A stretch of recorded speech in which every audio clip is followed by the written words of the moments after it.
Welcome to the Morning Update. I'm Erin Ramsey.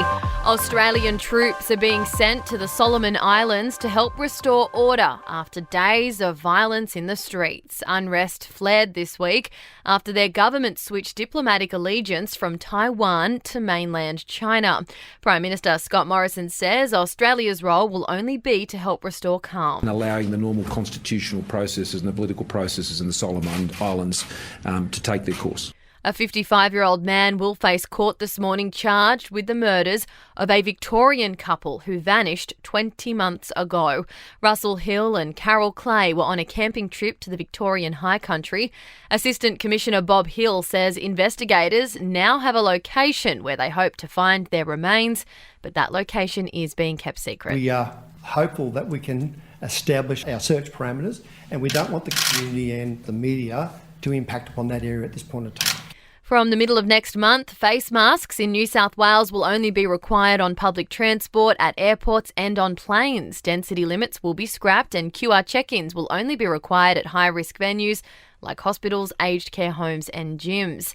The death toll has been confirmed at 27 now after an asylum seeker boat capsized in the English Channel.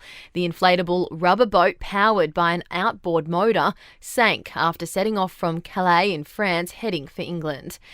Floodwaters are rising in Queensland, forcing 2 communities in the Central Highlands to move to higher ground. Ruby Vale and Sapphire are affected.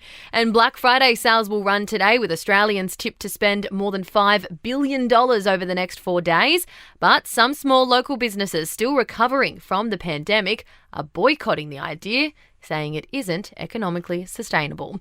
To sport, in cricket, the Melbourne Renegades are out of the running in the WBBL finals. They last night went down to the Adelaide Strikers by 9 wickets. Adelaide now plays Perth Scorchers for the title tomorrow night. And in tennis, the ATP Cup's returning to Sydney in the lead up to the Australian Open. The COVID pandemic forced this year's event to be staged at Melbourne Park, along with all the other warm-up tournaments. To entertainment news, Dwayne The Rock Johnson has reduced a Navy veteran to tears. It's after the actor handed over the keys to his personal truck to the man during a special screening of his film Red Notice in LA. And Jessie J has given an emotional performance in LA where she opened up about a recent miscarriage. She says she decided to have a baby by herself. That's the latest from the Nova podcast team. We'll see you this afternoon for another episode of The Update.